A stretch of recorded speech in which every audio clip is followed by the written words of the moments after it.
ಬಾಗಲಕೋಟೆ ನಗರದಲ್ಲಿ ನಿನ್ನೆ ನಡೆದಂಥ ಘಟನೆ ಅಹಿತಕರ ಘಟನೆಯನ್ನು ಮೊಟ್ಟ ಮೊದಲನೇದಾಗಿ ನಾನು ಖಂಡಿಸ್ತೇನೆ. ಯಾಕಂದರೆ ಅಲ್ಲಿ ವಾರ್ಜಿಯವರ ಒಂದು ಪ್ರೊಸೆಷನ್ ನಡೀತಾ ಇತ್ತು.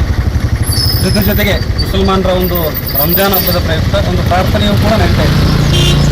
ಆ ಒಂದು ಸಂದರ್ಭದಲ್ಲಿ ಬಹಳಷ್ಟು ಪ್ರಚೋದನೆಗೊಳಗಾಗಿ ಅಲ್ಲಿ ತಾವು ವಿಡಿಯೋದಲ್ಲಿ ಕೂಡ ನೋಡಿರ್ಬೋದು, ಒಂದು ಅಸಭ್ಯವಾಗಿ ವರ್ತನೆ ಮಾಡುವಂತಹ ಹಿಂದೂ ಸಹೋದರರು ಅತಿರೇಕದ ಒಂದು ಏನು ಅವ್ರ ಮೇಲೆ ಹೋಗುವಂಥ ಒಂದು ಸಂದರ್ಭ ಅಲ್ಲಿ ಪೊಲೀಸ್ ವ್ಯವಸ್ಥೆ ಕಂಟ್ರೋಲ್ ಮಾಡುವಂಥ ವ್ಯವಸ್ಥೆ. ಯಾಕೆಂದರೆ ಎದುರುಗಡೆ ಇರುವಂಥ ಒಬ್ಬ ವ್ಯಕ್ತಿ ಏನಾದರೂ ಪ್ರಚೋದನೆ ಮಾಡಿದರೆ ಅವ್ರಿಗೂ ರಿಯಾಕ್ಟ್ ಮಾಡೋದು ಸ್ವಾಭಾವಿಕ. ಆ ಒಂದು ಸಂದರ್ಭದಲ್ಲಿ ಇವತ್ತು ಮೊನ್ನೆ SP ಸಾಹೇಬರು ಒಂದು ಸ್ಟೇಟ್ಮೆಂಟಲ್ಲಿ ಹೇಳ್ತಾರೆ, ಈ ಒಂದು ಘಟನೆ ನಡೆದಿದ್ದು 10 ಗಂಟೆ 6 ನಿಮಿಷಕ್ಕೆ ಅಂತೇಳಿ ಸರಿಯಾದ ಟೈಮನ್ನು ಕೂಡ ಹೇಳ್ತಾರೆ. ನಾನು ಮಾನ್ಯ SP ಅವರಿಗೆ ಒಂದು ಪ್ರಶ್ನೆಯನ್ನು ಮಾಡಲಿಕ್ಕೆ ಬಯಸ್ತೀನಿ. ಕರ್ನಾಟಕದ ಒಂದು ಕಾನೂನಿನ ಪ್ರಕಾರ DJ ವ್ಯವಸ್ಥೆಯನ್ನು ಎಷ್ಟು ಗಂಟೆಗೆ ಸ್ಥಗಿತಗೊಳಿಸಬೇಕು, ಇದಕ್ಕೆ ಮಾನ್ಯ SP ಅವರು ಉತ್ತರವನ್ನು ಕೊಡಬೇಕು. ಒಂದನೇದು. ಎರಡನೇದು, ಈ ಮೊದಲು ಈ ಥರನಾದಂತಹ ಘಟನೆಗಳು ಅದೇ ಪಂಕಾ ಮಜ್ಜಿಗೆ ಏರಿಯಾದಲ್ಲಿ ನಡೆದಿದೆ. ಇವತ್ತು ಆ ಒಂದು ಘಟನೆ ನಡೆದರೂ ಕೂಡ ಅದರೆಲ್ಲವನ್ನು ಅವಲೋಕಿಸಿ ಅದೇ ಒಂದು ರಸ್ತೆಯಲ್ಲಿ ಒಂದು ಪ್ರೊಸೆಷನ್ಗೆ ಅವಕಾಶ ಕೊಡುವುದಾದರೂ ಯಾಕೆ? ಎರಡನೇದು. ಮೂರನೆಯದಾಗಿ ಎರಡೂ ಕಡೆಯಿಂದ ಇವತ್ತು ಆ ವ್ಯಕ್ತಿ ಯಾರೋ ಒಬ್ಬರು ಚಪ್ಪಲಿ ಒಗ್ದ ಅಂತ ಹೇಳ್ತಾ ಇದ್ದಾರೆ, ಯಾರೋ ಒಬ್ಬರು ಕಲ್ಲು ಒಗ್ದ ಅಂತ ಹೇಳ್ತಾ ಇದ್ದಾರೆ. ಆ ಕಲ್ಲು ಒಗ್ದಿದ್ದು ಚಪ್ಪಲಿ ಒಗ್ದಿದ್ದು ನಾವು ಯಾರೂ ಕೂಡ ಸಮರ್ಥನೆ ಮಾಡ್ಕೊಳ್ತಾ ಇದ್ದಿಲ್ಲ. ಆ ಕಲ್ಲು ಒಗ್ದ ವ್ಯಕ್ತಿ ಯಾವನೇ ಆಗಿರಲಿ, ಯಾವುದೇ ಸಮುದಾಯವೇ ಆಗಲಿ, ಅವನು ಒದ್ದು ಹಾಕುವಂಥ ಕೆಲಸ ನಾನು ಮಾನ್ಯ SP ಅವರು ಮಾಡಬೇಕಂತ ನಾನು ಕೂಡ ಆಗ್ರಹಿಸ್ತೀನಿ. ಆದರೆ ಅಮಾಯಕರನ್ನು ಅರೆಸ್ಟ್ ಮಾಡುವ ಮುಖಾಂತರ ಅಮಾಯಕರನ್ನು ತೆಗೆದುಕೊಂಡು ಹೋಗಿ ಜೈಲಿನಲ್ಲಿ ಮಾಡುವುದು ಇದು ಸರಿಯಲ್ಲ. ಒಂದು ಸಮುದಾಯ, ನಿರ್ದಿಷ್ಟವಾದಂಥ ಒಂದು ಸಮುದಾಯಕ್ಕೆ ಗುರಿಯಾಗಿಸಿಕೊಂಡು ಹೇಳುವಂಥ ಒಂದು ಮಾಡುವಂಥ ಕೃತ್ಯ ಇದಾಗಿದೆ. ಎರಡನೇದಾಗಿ ಏನಂತಂದರೆ, ಇವತ್ತು SP ಅವರು ಮುಂಜಾನೆ ಒಂದು ಏನು ಪತ್ರಿಕಾಗೋಷ್ಠಿ ಮುಖಾಂತರ ಹೇಳ್ತಾರೆ, ನಾನು BNS 163 ಅನ್ನು ಜಾರಿ ಮಾಡಿದ್ದೀನಿ, 4-5 ದಿವಸದವರೆಗೆ ನಾವು ಯಾವುದಕ್ಕೂ ಅವಕಾಶ ಕೊಡೋದಿಲ್ಲ. ಓಕೆ, ನಾನು ಅದನ್ನು ಅಕ್ಸೆಪ್ಟ್ ಮಾಡ್ಕೊತೀನಿ. ಯಾವುದೇ ಒಂದು ಒಂದು ಸೌಹಾರ್ದತೆ ಕಾಪಾಡುವಂಥ ನಿಟ್ಟಿನಲ್ಲಿ ಈ ಒಂದು ಸ್ಟ್ಯಾಂಡ್ ತೆಗೆದುಕೊಂಡ್ರು ಅಂತೇಳಿ ನಾನು ಕೂಡ ಭಾವಿಸ್ತೀನಿ. ಆದರೆ ಈ ಒಂದು ಬಾಗಲಕೋಟೆ ಕ್ಷೇತ್ರದ ಮಾಜಿ MLA ವೀರಣ್ಣ ಚರಂತಿಮಠ್ ಅವರು 100 ಜನರನ್ನು ತೆಗೆದುಕೊಂಡು ಅಲ್ಲಿ ರೋಡ್ ಮುಖಾಂತರ ಹೋಗಿ ಇದು ಸರ್ಕಾರದ ರಸ್ತೆ, ನೀವ್ಯಾಕೆ ರಸ್ತೆ ಬಂದ್ ಮಾಡ್ತೀರಿ ಅಂತೇಳಿ ಇದು ಕರ್ತವ್ಯಕ್ಕೆ ಅಡ್ಡಿಪಡಿಸಿದಂಗಲ್ವಾ? ಮೊನ್ನೆ ವೀರಣ್ಣ ಚರಂತಿಮಠ್ ಅವರು ಪೊಲೀಸರು ಕರ್ತವ್ಯವನ್ನು ನಿರ್ವಹಿಸ್ತಾ ಇದ್ದಾರೆ, ಅವರಿಗೆ ನೀವ್ಯಾಕೆ ಅಡ್ಡಿಪಡಿಸ್ತೀರಿ ಅಂದ್ರೆ ಅಲ್ಲಿ ಒಂದು ಅಚಾತುರ್ಯ ನಡೀಬಾರ್ದು ಅಂತೇಳಿ ಮುನ್ನೆಚ್ಚರಿಕಾ ಕ್ರಮವಾಗಿ ಅವರು 163 ಅನ್ನು ಜಾರಿ ಮಾಡಿದ್ದಾರೆ. ಇವರು ಹೋಗಿ ಹೇಳ್ತಾರೆ ಅಂತಂದರೆ ನಿಜವಾಗ್ಲೂ ಇದು ಬೈ ಎಲೆಕ್ಷನ್ನ ಅಜೆಂಡಾ ಆಗಿ ಇವರು ಉಪಯೋಗಿಸ್ತಾ ಇದ್ದಾರೆ. ಇವತ್ತು ಕಾಂಗ್ರೆಸ್ನ ಮಾನ್ಯ ಸಿದ್ದರಾಮಯ್ಯನವರು ಇದನ್ನು ಅರ್ಥ ಮಾಡ್ಕೊಳ್ಬೇಕು. ಈ ಹಿಂದೆ ಮಸ್ಜಿದಿಗಳು ಅನಾವಶ್ಯಕವಾಗಿ ಅಲ್ಲಲ್ಲಿ ಮಸ್ಜಿದ್ಗಳನ್ನು ಕಟ್ತಾ ಇದ್ದಾರೆ ಅಂತೇಳಿ ಪತ್ರಿಕಾಗೋಷ್ಠಿಗಳನ್ನು ಮಾಡ್ತಾರೆ. ಮತ್ತು ಇದೇ ಬೇಕಾಬಿಟ್ಟಿ ಹೇಳಿಕೆಯನ್ನು ಇದು ಮಾಜಿ ಶಾಸಕರು ಕೂಡ ಕೊಡ್ತಾರೆ. ಒಂದು ಸೆಕ್ಟರ್ನಲ್ಲಿ 8 ಮಸ್ಜಿದ್ಗಳಿದ್ದಾವೆ, 10 ಮಸ್ಜಿದ್ಗಳನ್ನು ಬೇಕಾಬಿಟ್ಟಿ ಹೇಳಿಕೆಯನ್ನು ಕೊಡ್ತಾರಲ್ಲ. ನಿಮಗೆ ತಾಕತ್ತು ದಮ್ಮು ಇದ್ದರೆ 8-10 ಮಸ್ಜಿದ್ಗಳನ್ನು ಬಂದು ತೋರಿಸ್ರಿ. ಅವು ಯಾವತ್ತೂ ಕೂಡ 8-10 ಮಂದಿರಗಳಿದ್ದಾವೆ, ಗುಡಿಗಳಿದ್ದಾವೆ ಅಂತ ಯಾವುದೇ ಒಬ್ಬ ಮುಸಲ್ಮಾನ ಎಲ್ಲಿಯೂ ಕೂಡ ಹೇಳಿಲ್ಲ. ನಿಮ್ಮ ರಾಜಕೀಯ ತೆವಲನ್ನು ತೀರಿಸಿಕೊಳ್ಳಲಿಕ್ಕೆ ಹಿಂದೂ ಮುಸ್ಲಿಮರ ನಡುವೆ ಜಗಳ ಹಚ್ಚಿದವರು ಮಾನ್ಯ ಮಾಜಿ ಶಾಸಕರು ಮತ್ತು ಅವ್ರ ಛೇಲಾಗಳು ಅಂತ ಹೇಳಿಕೆ ನಾನು ವಹಿಸ್ತೀನಿ ಬಂಧುಗಳೇ. ಇಂಥ ಘಟನೆ ಎಲ್ಲಿಯೂ ಕೂಡ ನಡೆದಿಲ್ಲ. ಇದು ಬಾಗಲಕೋಟೆ ಸೌಹಾರ್ದಯುತವಾದಂಥ ಒಂದು ನಗರ. ಇದು ಈ ನಗರದಲ್ಲಿ ಬೆಂಕಿ ಹಚ್ಚುವಂಥ ಕೆಲಸ ಮಾಡ್ತಾ ಇರೋದು ಮಾನ್ಯ BJP ಅವರು ಮತ್ತು ಈ ಒಂದು ಏನು ಗ್ಯಾಂಗ್ನ ಅವರ ಪುಡಾರಿಗಳು ಇದ್ದಾರಲ್ಲ ಅವ್ರು ಮಾಡ್ತಾ ಇದ್ದಾರೆ. ಇವತ್ತು ಎಲ್ಲರೂ ಕೂಡ ನಾವು ಸಹೋದರತ್ವದಿಂದ ಬೆಳೆದಿದ್ದಾರೆ. 5 ದಿವಸಗಳ ಕಾಲ ಮೊದಲು ಹೋಳಿ ಹಬ್ಬವನ್ನು ಆಚರಣೆ ಮಾಡ್ತಾ ಇದ್ರು. ಈಗ 3 ದಿವಸಗಳ ಕಾಲ ಹೋಳಿ ಹಬ್ಬವನ್ನು ಆಚರಣೆ ಮಾಡ್ತಾರೆ. ನಾವೆಲ್ಲರೂ ಕೂಡ ಅವರಿಗೆ ಸಹಕಾರ ಕೊಡ್ತೀವಿ. ಹಾಗಂತ ಅವರೆಲ್ಲ ಹಬ್ಬ ಹರಿದಿನಗಳಲ್ಲಿ ಕೂಡ ನಾವು ಭಾಗವಹಿಸ್ತೇವೆ. ನಮ್ಮ ಒಂದು ಈದ್ ಮಿಲಾದ್ ಸಂದರ್ಭದಲ್ಲಿ ಈದ್ದಲ್ಲೂ ಕೂಡ ಅವರು ಹಿಂದೂ ಸಹೋದರರು ಕೂಡ ಬಂದು ಭಾಗವಹಿಸ್ತಾರೆ.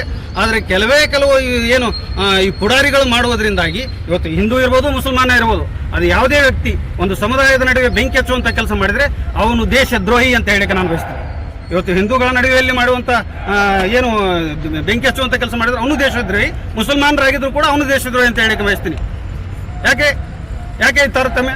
ಇವ್ರು ಹೇಳ್ತಾರೆ ಇವರು ನಕ್ಸಲೇಟು, ಇವ್ರನ್ನ ಬೇರೆ ದೇಶಕ್ಕೆ ಕಳಿಸ್ರಿ ಅಂತಂದರೆ, ಸ್ವಾಮಿ ನೀವು ಈ ದೇಶದಲ್ಲಿ ಹುಟ್ಟಬೇಕಾದ್ರೆ ಏನಿದೆ ಐಡೆಂಟಿಟಿ? ಈ ದೇಶಕ್ಕೆ ಮುಸಲ್ಮಾನರ ತ್ಯಾಗ ಏನಿದೆ ಅಂತಂದರೆ ಡೆಲ್ಲಿಯ ಇಂಡಿಯಾ ಗೇಟ್ ಮೇಲ್ಗಡೆ ಹೋಗಿ ನೋಡಿ. ಈ ದೇಶಕ್ಕೆ ಮುಸಲ್ಮಾನರ ತ್ಯಾಗ ಏನಿದೆ ಅಂತಂದರೆ ಅಷ್ಟು ಜನರ ಹೆಸರುಗಳನ್ನ ಅಲ್ಲಿ ಇಂಡಿಯಾ ಗೇಟ್ಗಳಲ್ಲಿ ಬರೆದಿದೆ.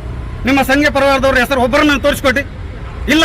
ನೀವು ಬೆಂಕಿ ಹಚ್ಚಲೇ ಬಂದಿದ್ದು ಇದು ಉಪಚುನಾವಣೆಯ ಅಜೆಂಡಾ ಅಂತ ಹೇಳಿಕೆ ನಾನು ಬಯಸ್ತೀನಿ. ಮಾನ್ಯ SP ಅವರಿಗೆ ಈ ಮುಖಾಂತರ ನಾನು ವಿನಂತಿಯನ್ನು ಮಾಡ್ಕೊತೀನಿ. ನೀವು ಯಾವ ರೀತಿಯಾಗಿ ಒಂದು ಸಮುದಾಯದ ಯುವಕರನ್ನು ಬಂಧಿಸಿದ್ದೀರಿ, ಅದೇ ರೀತಿಯಾಗಿ ಎರಡೂ ಕಡೆಯಲ್ಲೂ ಕೂಡ ಏನು ಜಗಳ ಆಗಿದೆ. ಇವತ್ತು ಇದರಲ್ಲಿ ಏನಪ್ಪ ಅಂತಂದರೆ ತರಕಾರಿ ಮಾರ್ಕೆಟ್ನಲ್ಲಿ ತರಕಾರಿ ಗೂಡಂಗಡಿಗಳಿಗೆ ಹೋಗಿ ಬೆಂಕಿ ಹಚ್ಚುವಂಥ ಕೃತ್ಯ ಮಾಡಿದ್ರಿ. ನಿನ್ನೆ ರಾತ್ರಿ ನಡೆದಂಥ ಘಟನೆ ಇಲ್ಲಿವರೆಗೂ ನೀವು ಯಾಕೆ ಸುಮೋಟೋ ಕೇಸ್ ಮಾಡಲಿಲ್ಲ? ಅವರನ್ನ ಯಾಕೆ ಅರೆಸ್ಟ್ ಮಾಡಲಿಲ್ಲ? ಅಥವಾ ನಿಮ್ಮ ಕಣ್ಣಿಗೆ ಕೆಂಪು ಬಟ್ಟೆಯನ್ನು ಕಟ್ಕೊಂಡಿದ್ದೀರಾ, ಕಪ್ಪು ಬಟ್ಟೆಯನ್ನು ಕಟ್ಕೊಂಡಿದ್ದೀರಾ ಅಂತೇಳಿ ಮೊನ್ನೆ SP ಅವರಿಗೆ ಕೇಳಲಿಕ್ಕೆ ಬಯಸ್ತೀನಿ. ಇವತ್ತು ಜಿಲ್ಲಾಡಳಿತದಲ್ಲಿ ಮೊನ್ನೆ DC ಅವರು ನಮಗೆ ಶಾಂತಿ ಸಭೆಯನ್ನು ಕಳಿಸ್ತೀರಿ ಅಂದ್ರೆ ನೀವು ಬೆಂಕಿಯನ್ನು ಮುಚ್ಚಿ ನಮಗೆ ಶಾಂತಿ ಸಭೆ ಕರೆಸೋದಾ? ನೀವು ಶಾಂತಿ ಸಭೆ ಮಾಡೋದೇ ಆದ್ರೆ ನಮ್ಮ ಮುಸಲ್ಮಾನ ಯುವಕರನ್ನು ಕೂಡ ಬಿಡುಗಡೆಗೊಳಿಸ್ರಿ, ಇಲ್ಲ ಅವರನ್ನು ಕೂಡ ಯಾರು ತಪ್ಪಿಸ್ತಿದ್ದಾರೆ ಅವರನ್ನು ಕೂಡ ಬಂಧಿಸ್ರಿ, ಆವಾಗ ನೀವು ಶಾಂತಿ ಸಭೆ ಕರೀರಿ, ನಾವು ಎಲ್ಲರೂ ಬರ್ತೀವಿ. ಅದಕ್ಕಾಗಿಯೇ ನಾವು ಇವತ್ತು ನಮ್ಮ ಸಮುದಾಯದ ಎಲ್ಲ ನಾಯಕರು ಕೂಡ ಈ ಶಾಂತಿ ಸಭೆಯನ್ನು ಧಿಕ್ಕರಿಸಿ ನಾವು ಹೋಗ್ತಾ ಇದ್ದೀವಿ. ಕಾನೂನು ಹೋರಾಟದ ಮುಖಾಂತರ ಯಾವುದೇ ವ್ಯಕ್ತಿ, ಯಾವುದೇ ಒಬ್ಬ ಸರ್ಕಾರಿ ನೌಕರನಿದ್ರು ಕೂಡ ನಾವು ಕಾನೂನು ಮುಖಾಂತರ ಏರಿಸ್ತೀವಿ. ಒಂದು ವೇಳೆ ಈ ಪರಿಸ್ಥಿತಿಯನ್ನು ಹತೋಟಿಗೆ ತರದೇ ಇದ್ರೆ ನಾವು ಉಗ್ರವಾದ ಹೋರಾಟ ಮಾಡಲು ಕೂಡ ತಯಾರಿದ್ದೇವೆ ಅಂತ ಹೇಳಿಕೆ ನಾನು ಬಯಸ್ತೀನಿ ಬಂಧುಗಳೇ. ಇವತ್ತು ಬೆಳಗ್ಗೆಯೂ ಕೂಡ 163 ಇದ್ರೂ ಕೂಡ ಇವರು ನೈತಿಕ ಪೊಲೀಸ್ಗಿರಿಯನ್ನು ಉಪಯೋಗಿಸಿಕೊಂಡು ಅಂಗಡಿಗಳಿಗೆ ಹೋಗಿ ಶಟರ್ಸ್ ಅನ್ನು ಬಲವಂತವಾಗಿ ಎಳೆಯೋದು. ಎಲ್ಲಿದೆ ಆರ್ಡರ್? ಎಲ್ಲಿ ಕೊಟ್ರಿ ನೀವು ಬಂದ್ ಮಾಡುವಂತ ಒಂದು ನೈತಿಕತೆ ಯಾರಿಗೆ ಕೊಟ್ರಿ? ಸುಮ್ಮನೆ ನೀವು ಅದೇ ಒಬ್ಬ ಮುಸಲ್ಮಾನ ವ್ಯಕ್ತಿ ಮಾಡಿದ್ರೆ ನೀವು ಸುಮ್ಮನೆ ಕೊಳ್ತಿದ್ರ? ಮಾನ್ಯ SP ಅವರಿಗೆ ನಾನು ಕೇಳಿಕೆ ಬಯಸ್ತೀನಿ, ಯಾಕೆ ಅವರನ್ನು ಅರೆಸ್ಟ್ ಮಾಡಲಿಲ್ಲ? ಅವರೆಲ್ಲ ವಿಡಿಯೋಗಳು ಕೂಡ ಇದಾವೆ ನಿಮ್ಮ ಮುಂದೆ. ನೀವೇ ಇದ್ರೆ ಅವ್ರನ್ನ ಬಂದ್ ಮಾಡಿಸ್ರಿ ಅಂತೇಳಿ, ಬಾಗಲಕೋಟೆ ಬಂದ್ ಮಾಡಿಸಿ ಅಂತ ಹೇಳಿದವರು ಮಾನ್ಯ SP ಗಳ ನಾನು ಕೇಳ್ತೀನಲ್ಲ, ಯಾಕೆ ಮಾಡಲಿಲ್ಲ ಅದನ್ನು? ಅವರಿಗೊಂದು ಕಾನೂನು, ಇವ್ರಿಗೊಂದು ಕಾನೂನು. ಇದು ಯಾವುದೇ ದೇಶದಲ್ಲಿ ಇಲ್ಲ. ನಾವು ಭಾರತದಲ್ಲಿ ಇದ್ದೀವಿ, ನಾವು ಸಂವಿಧಾನಾತ್ಮಕವಾಗಿ ಹೋರಾಟ ಮಾಡ್ತೀವಿ. ನಮಗೂ ಕೂಡ ಕಾನೂನಿನ ಅರಿವಿದೆ. ಈ ದೇಶದಲ್ಲಿ ಏನು ಮಾಡಬೇಕು ಏನು ಮಾಡಬಾರ್ದು ಅನ್ನೋದು ನಾನು ಕೂಡ ಬಲ್ಲವನಾಗಿದ್ದೇನೆ.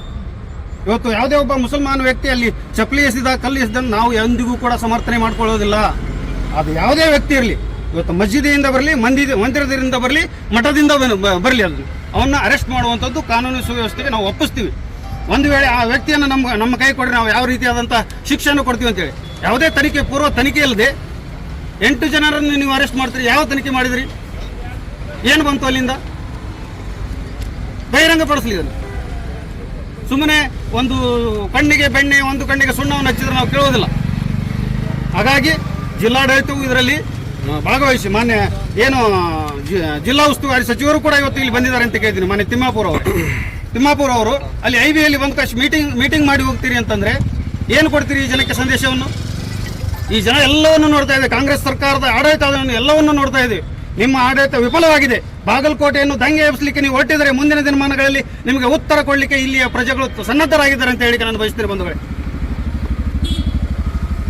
ನಾವು ಯಾರು ಕೂಡ ಜಗಳ ಮಾಡುವವರಲ್ಲ, ದ್ವೇಷ ಮಾಡುವವರಲ್ಲ. ನಾವು ಶಾಂತಿ ಪ್ರಿಯರು. ಪವಿತ್ರವಾದ ರಂಜಾನ್ ತಿಂಗಳು ನಡೀತಾ ಇದ್ದೇವೆ. ಇವತ್ತು ಇಲ್ಲಿರೋ ಎಲ್ಲರೂ ಕೂಡ ನಾವು ಉಪವಾಸವಾಗಿದ್ದೇವೆ. ಉಪವಾಸವನ್ನು ಆಚರಣೆ ಮಾಡ್ತಾ ಇದ್ದೀವಿ.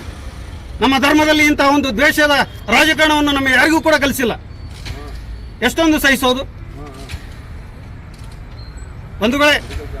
ಇವತ್ತಿಗೆ ಮಾನ್ಯ ಗೃಹ ಸಚಿವರು ಕೂಡ ಈ ಒಂದು ಘಟನೆಯನ್ನು ಅತಿ ಸೂಕ್ಷ್ಮವಾಗಿ ಪರಿಗಣಿಸಿ ಮಾನ್ಯ IGP ಅವರು ಕೂಡ ಬಂದಿದ್ದಾರೆ ಅಂತ ಕೇಳಲ್ಪಟ್ಟಿದ್ದೇನೆ.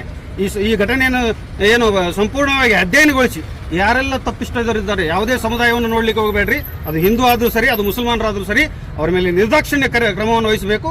ಈ ಬಾಗಲಕೋಟೆಗೆ ಶಾಂತಿಯನ್ನು ತರಬೇಕು ಅಂತೇಳಿ ನಾನು ಈ ಮುಖಾಂತರ ಆಗ್ರಹಿಸ್ತೇನೆ.